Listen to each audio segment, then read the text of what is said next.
كماله كشف الدجى بجماله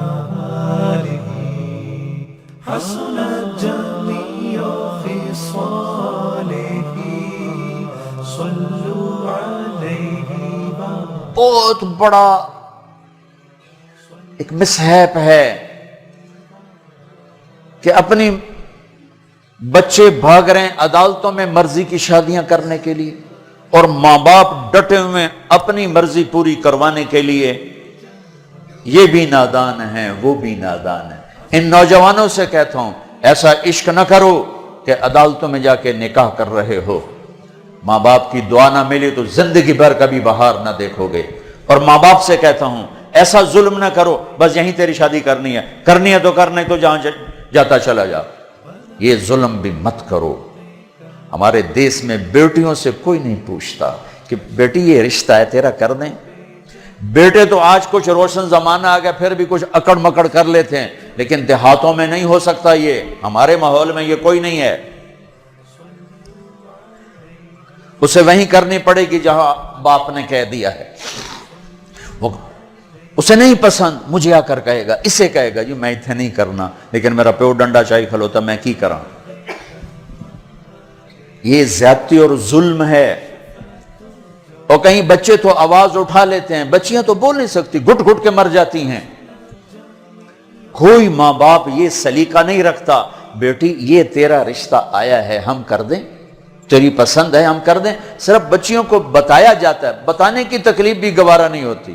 بس بھائی ہو گیا تیرا. ہمارے فیملی ٹرم بہت ذمہ دارہ فیملی، وہ بھی ہم ایک بچی کا فون ہے مجھے، ہمارا بہت پرانا تعلق گھر جیسا. مولانا مجھے اتنی تعلیم دلوائی، اتنے اعلیٰ کالج میں پڑھایا، اور مجھے فون آیا کہ تیرا اسی رشتہ کر چھڑیا ہے، بس اوتھے کر چھڑیا تے فلانی تاریخ نو تیرا نکاح ہے. تو میں اس پر بھی راضی تھی لیکن اتنا تو دیکھ لیتے کہ انسان بھی ہے کہ نہیں. ایک شرابی سے مجھے باندھ دیا، آج میری زندگی عذاب بنی ہوئی ہے. چلو جہاں اپنی مرضی پوری کرتے کرتے بس ایسی گھر تو باہر نہیں کرنا، گھرج کرنا ہے تے گھر شرابی تو سوا ہے کوئی نہیں، لہذا اتھا ہی کرنا ہے. یہ قوم کا بت توڑو. جی ہاں اساں جی صرف ارائیاں کرنا ہے، اسی صرف راجپوتاں کرنا ہے، اسی شیخ ہیں جی اسی شیخان اسی باہر کدی رشتہ نہیں کیتا. ٹھیک ہے اپنے قوم میں کرو اچھی بات ہے، اگر جوڑ نہیں تو اللہ کے واسطے باہر نکلو. اگر آپ کی بیٹی تیار نہیں تو اللہ کے واسطے ذبح مت کرو. یہ ظلم ہے، یہ زیادتی ہے. قبول لڑکی کرتی ہے نہ کہ ابا، قبول لڑکا کرتا ہے نہ کہ ابا. یہ اختیار تو شریعت بچے کو دے رہی، بچی کو دے رہی کہ میں نے قبول کیا، کہے گی تو نکاح. وہ کہتا ہے میں نے قبول نہیں کیا تو اب تو نہیں ہوگا. میرا گاؤں راوی کے کنارے ہے، کتنی بچیاں ذبح کر کے ڈال دی گئیں راوی میں. اپنی مرضی دی شادی کیتی ہے ہی نہ، بس ٹھیک ہے ذبح کر دیا. ساری زندگی بیٹے زنا کرتے ہیں تو کہو جی چھوڑ چکرن کر دی رہ جاندے ہیں. بیٹی پر شک پڑ جائے تو ذبح کر دیتے. ہائے ہائے ہائے ہائے ہائے. میرے نبی نے آخری خطبے میں بیٹوں کے لیے نصیحت نہیں فرمائی تھی، عورت کے لیے نصیحت. تمہیں عورتوں کے بارے میں نصیحت کر کے جا رہا ہوں، آخری خطبہ تمہیں عورتوں کے بارے میں نصیحت کر کے جا رہا ہوں. ایسی درد بھری داستانیں میں جانتا ہوں، میرے دائیں بائیں ہوئی ہیں، ہو رہی ہیں. ماں باپ کو کہہ رہا ہوں کہ اللہ کے واسطے ماں باپ ہونے کا غلط فائدہ مت اٹھاؤ. باجی ایتھے ہی کرنا ہے، کھبے سجے ایسی کو نہیں کرنا، اسی قوم تو باہر نہیں کرنا، کرنا ہی تو کر نہیں تو بیٹھے رہو. میرے اپنے خاندان میں ہم چھوٹے چھوٹے کتنی بوڑھی ہماری پتہ نہیں دادیاں نانیاں جو بھی لگ دیاں پتہ نہیں کی لگ دیاں بغیر شادی کے مر گئیں کہ قوم میں رشتہ کوئی نہیں تھا، خاندان میں رشتہ کوئی نہیں تھا. یہ ستم آج میرے دیس میں ہے. یہ بھی ظلم ہے، صرف زمین دبانا ظلم نہیں، یہ بھی ظلم ہے. رشتہ رشتہ مانگنے والے علی، اور مانگا جا رہا ہے فاطمہ کا۔ نبیوں کے بعد سب سے عظیم جوڑی علی و فاطمہ، تو آسمان پہ طے ہو چکا ہے۔ علی آ کر بیٹھ جاتے ہیں، شرم کی وجہ سے بول نہیں سکتے، آپ کو تو پتہ ہے کیوں آئے۔ علی کیسے آئے؟ چپ۔ فرمایا فاطمہ کے رشتے کے لیے آئے ہوگے؟ اچھی۔ تو ہم نے کہا انشاءاللہ۔ پہلے ایک حدیث سنو، میرے نبی نے کہا میں نے جہاں شادی کی، میں نے جہاں بیٹی دی، پہلے آسمان سے وحی آئی، پھر میں نے قدم اٹھایا۔ اس کا مطلب ہے آسمان سے وحی آ چکی ہے، آ چکی ہے کہ چونکہ پہلے ابو بکر نے آ کے رشتہ مانگا، آپ نے انکار کر دیا۔ حضرت عمر نے آ کے رشتہ مانگا، آپ نے انکار کر دیا۔ عبد الرحمن بن عوف نے حضرت علی سے کہا علی تو جا مانگ، تجھے نہیں انکار ہوگا۔ حضرت علی نے کہا میں تو بہت غریب ہوں، میرا تو گھر بھی اپنا نہیں، مجھے دے دیں گے؟ کہا ہاں ضرور، تجھے ضرور دیں گے۔ تو ان کو بھیج کر نہ خود باہر سارے کھڑے ہو گئے۔ تو آپ نے کہا اچھا انشاءاللہ، اور یہ کہہ کر اٹھ گئے۔ حضرت علی پریشان ہو کے باہر نکلے تو اب پوچھا عبد الرحمن کیا ہوا؟ کہ انکار ہو گیا۔ انہوں نے کہا کیسے؟ کہا بس کچھ نہیں کہا۔ کہا کچھ تو کہا؟ کہا انشاءاللہ کہا۔ تو کہا تو بس ہو گیا۔ کہا وہ کیسے؟ کہا نبی کا انشاءاللہ ہاں ہوتا ہے، یہ ہاں ہے علی، ہاں ہے۔ اچھا اب یہ انشاءاللہ کیوں کہا ہے جبکہ آسمان سے وحی آ چکی، جبریل پیغام لا چکے ہیں، اب یہ انشاءاللہ کیوں کہا ہے؟ ایک کام کرنا باقی ہے۔ اب گھر گئے، بیٹی فاطمہ علی کا رشتہ آیا ہے، کر دوں؟ ہو اس لیے نہیں ہاں کی وہاں۔ ہمارے والدین اپنی بےزتی سمجھتے ہیں بیٹی سے پوچھنا کہ دھیاں کو لو کوئی پوشیندہ ہے۔ ہمارے ذمہ داروں میں تو بہت ظلم ہوتا ہے، جیسے کوئی گائے بھینس ہے، جیسے کوئی بھیڑ بکری ہے، گلے میں رسی ڈال کے اور کسی کے قلعے پہ جا کے باندھ دو، کسی کے کھونٹے کے ساتھ جا کے باندھ دو۔ شہروں میں تو پھر بھی تعلیم آ گئی ہے، کچھ نہ کچھ بچیاں بھی بول پڑتی ہیں، اس کے بولنے کو بغاوت سمجھا جاتا ہے۔ او بھائی یہ بغاوت نہیں، اپنا حق مانگ رہی ہے۔ ہاں میں اولاد سے بھی کہتا ہوں اگر ماں باپ جبر کر جائیں پھر سہ جانا، پھر اللہ تمہارے لیے خیر کی شکلیں پیدا کرے گا۔ باغی ہو کے قدم اٹھاؤ گے تو تباہی ہے۔ لیکن ماں باپ سے بھی کہتا ہوں ایسے نادان نہ بنو، ایسے نادان نہ بنو۔ کیا حضرت فاطمہ انکار کر سکتی تھی؟ کیا حضرت فاطمہ پر اتنا اعتماد نہیں تھا میرے نبی کو کہ آپ کہتے ہیں ہاں علی ٹھیک ہے بولا، میں بعد میں خود پوچھ لوں گا؟ نہیں نہیں، امت کو سبق دینا ہے کہ جو جوڑی آسمانوں پر طے ہو چکی ہو اس میں بھی پہلے پوچھنا ضروری ہے۔ حضرت فاطمہ نے عرض کی جی ہاں، پھر واپس آئے، علی مجمع اکٹھا کرو، لوگ اکٹھے کیے، پھر حضرت علی کو یہاں بٹھایا سامنے، پھر ممبر پہ کھڑے ہوئے کہ لوگو جبریل میرے پاس سے پیغام لے کر آئے اللہ کا کہ میں اپنی بیٹی فاطمہ کا ہاتھ علی کے ہاتھ میں دے دوں۔ پھر پوچھا، کیوں پوچھا؟ اے میری امت بچیوں سے پوچھنا، یہ ان کا زندگی انہوں نے گزارنی، تم نے تو نہیں گزارنی، میری عزت دا سوال ہے، میری غیرت دا سوال ہے۔ تیری زندگی تو گزر چکی ہے، اس لیے ابھی شروع کر رہی ہے، کیوں اس کو سسکا کے مارنا چاہتی؟ پھر بیٹیوں کو حصہ کوئی نہیں دیتا وراثت میں، کیا کہیں کوڑے کے ڈھیر پر پڑی ملی تھی یا کہیں یتیم خانے سے اٹھا کے لائے تھے یا کسی اور پیٹ میں اس بچی نے پرورش پائی یا کسی اور چھاتی کا دودھ پیا یا کسی اور پانی سے یہ بنی؟ تیرے پانی سے بیٹا بنا، تیرے پانی سے بیٹی بنی۔ ایک چھاتی کا بیٹے نے دودھ پیا، اسی چھاتی کا بیٹی نے پیا۔ پروان چڑھی تو جہیز دے کر رخصت۔ اب چند دن پہلے ایک خاتون کا مجھے فون آیا ایک شہر سے کہ جی بھائیوں نے باپ بیمار ہوئے تو بھائیوں نے فراڈ کر کے ساری جائیداد اپنے نام لگوا کے مجھے خالی ہاتھ کر دیا ہے، میں در بدر پھر رہی ہوں، نہ میرے پاس گھر ہے نہ میرے پاس کھانے کو روٹی ہے، اور بھائیوں نے ساری جائیداد پہ قبضہ کر لیا۔ یہ ہر گھر کی کہانی ہے، 100 میں 100 یہ کر رہے ہیں۔ کوئی لاکھوں میں ایک ہے جو بچیوں کی وراثت کا اہتمام کرتا ہے. باپ مر گیا، ماں بیوہ ہو گئی، اگر باپ کی وراثت ہے تو 8واں حصہ ماں کا ہے، 8واں حصہ ماں کا ہے، 8واں حصہ ماں کا ہے. ماں کو یہاں تک مت پہنچاؤ کہ تمہارے سامنے یوں کرے. جس کی چھاتیاں لٹک گئی تمہیں دودھ پلاتے ہوئے، وہ یوں کرے کہ مجھے پیسے دو. اگر باپ کی وراثت ہے 8واں حصہ اس کو دو، نہیں ہے تو ٹھیک ہے، تو اس کا حق ہے. بیٹیوں کا حق ہے، انہیں دو. تمہارے بیٹے تمہارے لیے عذاب بن جائیں گے آخرت میں اگر بیٹیوں کو حق نہ دیا. تو ان پر مادی ظلم بھی ہے، جانی ظلم بھی ہے، روحانی ظلم بھی ہے.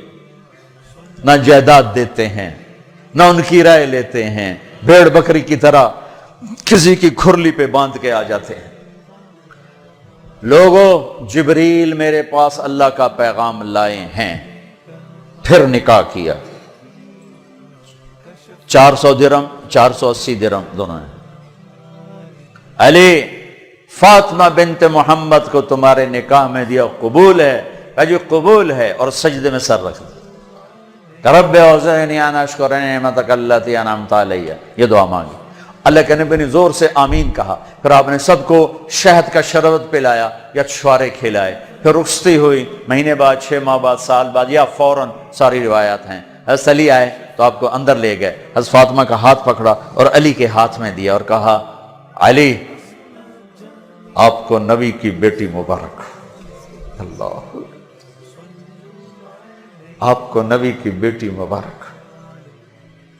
پھر فرمایا میری بیٹی، مجھے اپنے خاندان میں جو سب سے زیادہ محبوب تھا، میں نے تیرا ہاتھ اس کے ہاتھ میں دیا ہے.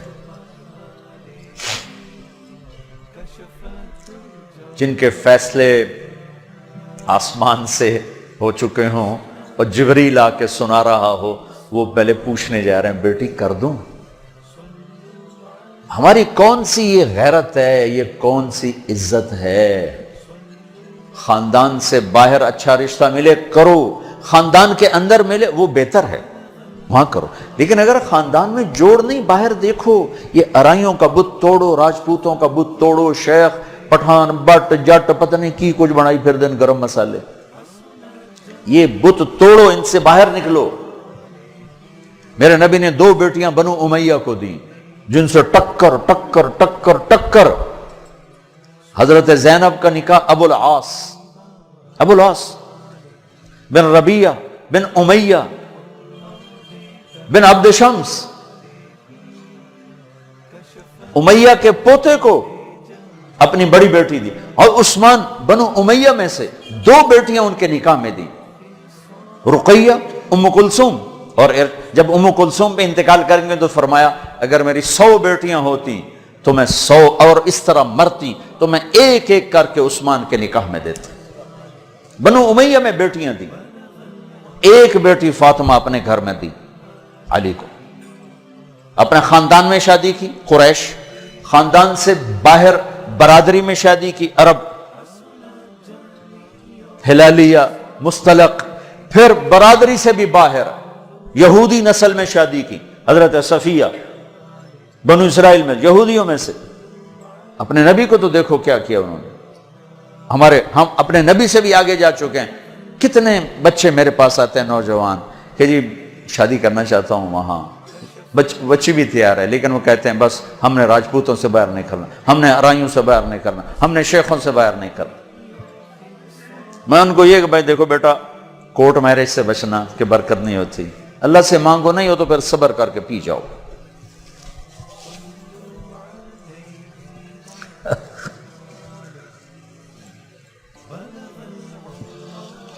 اچھا بھائی بس کریں. تو یہ ایک خوبصورت زندگی ہے جس کو سیکھنے کی ضرورت ہے. یہ تبلیغ میں جانا، اس کو سیکھنا ہے. یہ وہ زندگی کے وہ مسائل ہیں جو عام طور پر ممبر سے بیان نہیں ہوتے، عام طور پر ان کو نہیں سامنے لایا جاتا، جس کی وجہ سے ہم ایسے الجھے پڑے ہیں. میں آپ کی منت کرتا ہوں اپنے نبی کی پاکیزہ سیرت سیکھو، زندگی سیکھو، قرآن پڑھو، سیرت پڑھو، علماء سے رابطہ رکھو. علماء کو عزت دو، ہر فرقے کے عالم کو عزت دو، آپ سے اختلاف کرے، آپ کو برا بھلا کہے، عزت سے سلام کرو، محبت کرو، تبلیغ میں وقت لگاؤ تو انشاءاللہ آپ کی زندگی کے روشن باب کھلتے چلے جائیں گے، کھلتے چلے جائیں گے۔ اور وہ چلا 4 مہینے کے لیے تو جس کے نصیب میں ہوگا وہ نکلے گا، لیکن ایک مطالبہ میں ہر بیان کے آخر میں کیا کرتا ہوں، وہ اب بھی کر رہا ہوں کہ ماشاءاللہ اکثر نوجوان کھڑے ہو بیٹھے ہو، پیچھے بھی گراؤنڈ میں لوگ بیٹھے ہوئے ہیں، میں آپ سب سے توبہ کی تشکیل کروانا چاہتا ہوں کہ آؤ ہم سب مل کر اجتماعی توبہ کر لیں کہ توبہ سے اللہ خوش پڑا ہوتا اور پچھلے سارے گناہ معاف ہو جاتے ہیں۔ تو کیا خیال ہے، توبہ کرنا ہے؟ تو توبہ کرتے ہو، پکی کرتے ہو؟ کہو میرے ساتھ، یا اللہ میری توبہ، پھر کہو یا اللہ میری توبہ، پھر کہو یا اللہ میری توبہ۔ مبارک مبارک مبارک، اگر آپ نے پکی کر لی ہے تو اللہ کے فضل سے آپ کے پچھلے سب گناہ معاف ہو گئے۔ اب ان علماء سے پوچھ لینا کہ اس کی ترتیب کیا ہے، فرائض چھوٹے ہیں کیا کرنا ہے، حقوق چھوٹے ہیں کیا کرنا ہے، لیکن گناہ معاف ہو گیا۔ نماز نہیں پڑھتا تھا، گناہ معاف۔ اب کرنا کیا ہے، کسی کے حق دبائے تھے، گناہ معاف۔ اب حق ادا کیسے کرنا، یہ اپنے اہل علم سے یا جس پر آپ کو اعتماد ہو اس سے جا کر آپ پوچھ لو۔ اور آپ جہاں جہاں سے آئے ہو، میری یہ گزارش ہے، مہینے میں 3 دن تبلیغ میں ضرور جاتے رہو، صرف 3 دن۔ نیت کرتے ہو سارا مجمع سارے وہاں؟ اور جو آپ فیصل آباد میں رہتے ہو تو جمعرات کو مرکز میں جایا کریں، جو ہمارا یہاں اسماعیل مسجد ہے جہاں ماشاءاللہ دین کی بات جمعرات کو ہوتی ہے، رات وہاں گزارو، آپ کو بہت فائدہ ہوگا، ورنہ کم کم مغرب سے عشاء کا وقت ضرور وہاں گزارو۔ اور آخری بات یہ ہے کہ اگر آپ کسی سے لڑے ہوئے ہو تو یہاں سے اٹھ کے صلح کر لینا۔ لڑائی زیبا نہیں، قطع تعلق۔ لڑائی ہونا کوئی مسئلہ نہیں، اونچ نیچ کوئی مسئلہ نہیں، قطع تعلق، بول چال بند، باجی ہونا سی گل ہی نہیں کرنا۔ اسی جی بس بائیکاٹ کرتا ہے، جڑا ادھے جاوے گا وہ ساڈا دشمن۔ ہمارے دیہاتوں میں تو یہ کہتے ہیں جڑا اونوں ملیا وہ ساڈا بھی دشمن ہے، اسی لیکے چھک چھڈن۔ اے جٹاں دے بیٹھے ہوندے میں انہاں دے اسی لیکے چھک چھڈن۔ اے لیکے مٹا چھڈو نہیں تو موت او لتر مارنے نا۔ تو بھائیو جس سے آپ ناراض ہو، لڑے ہوئے ہو، صلح کر۔ خاص طور پر بیوی سے کھٹ بٹانا تو جاتے ہی صلح کرنا، چونکہ جب میاں بیوی لڑ کے صلح کرتے ہیں تو اللہ ان کے پچھلے سارے گناہ معاف کر دیتے ہیں، سارے گناہ معاف کر دیتے ہیں۔ اور عجب حدیث سنو، سب سے پہلے جو ترازو میں تولا جائے گا نا عملوں کو، تو نماز ہے یا روزہ یا تبلیغ یا علم یا حج؟ نہیں، سب سے پہلے بیوی سے سلوک تولا جائے گا۔ سب سے پہلے بیوی سے کیا کرتا تھا یہ تولا جائے گا۔ اس لیے بھائیو اگر کوئی انبن ہے، ہو جاتا ہے، کوئی مسئلہ نہیں، ہو جاتا ہے، صلح کر لینا، صلح کر۔ کسی سے آپ کی بول چال بند ہے، خود جا کے سلام کر لینا، تو انشاءاللہ اللہ آپ کے لیے خیر برکت کے راستے کھولے گا۔ اب جو بھائی ہمارے بچے کل سے جا رہے ہیں نا بچے ہمارے ہیں، تو جو کل سے ہمارے بچے جا رہے ہیں، ان کے ساتھ جو بھائی چلے کے لیے نوجوان تیار ہو، ذرا کھڑے ہو کے دیدار کرا دو، پھر دعا کرا دو۔ جو ان کے ساتھ کل